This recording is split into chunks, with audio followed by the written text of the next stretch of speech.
На странице 44 учимся писать письмо Деду Морозу, а также отвечать на вопрос, какой сегодня день. И тема нашего сегодняшнего урока – зима. Кыш – зима. Что нарисовано на рисунке? Куян, ак куян. Икisi de ак куян, два белых зайца. Шыршы, елка. Агач, дерево. Куак, куст. Йорт или үй, то же самое, дом. Кар, снег, вот падает. Кыш, птица. Хат, письмо. И видим здесь метель, буран. Ответим на вопрос. Күн нинди? Какой день? Күн – день, нинди – какой? Күн нинди? Какой сегодня день?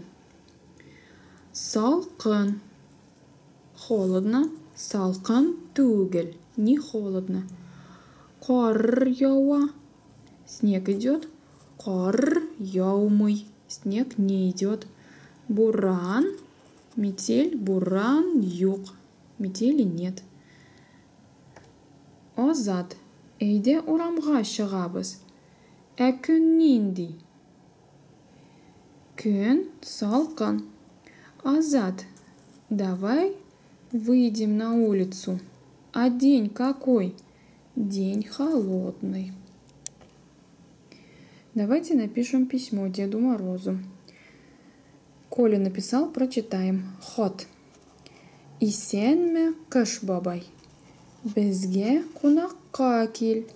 Миңа бүләк алып кил. Письмо. Здравствуй, Дед Мороз. Приходи к нам в гости. Безгә к нам, кунакка в гости, кил приходи. Миңа, мне, подарок принеси. Принеси у нас переводится с помощью двух глаголов. Это у нас татарский составной глагол алып киль. Принеси. Мне подарок принеси. Или привези. Каким образом у нас Дедушка Мороз приходит? Приезжает ли на санках?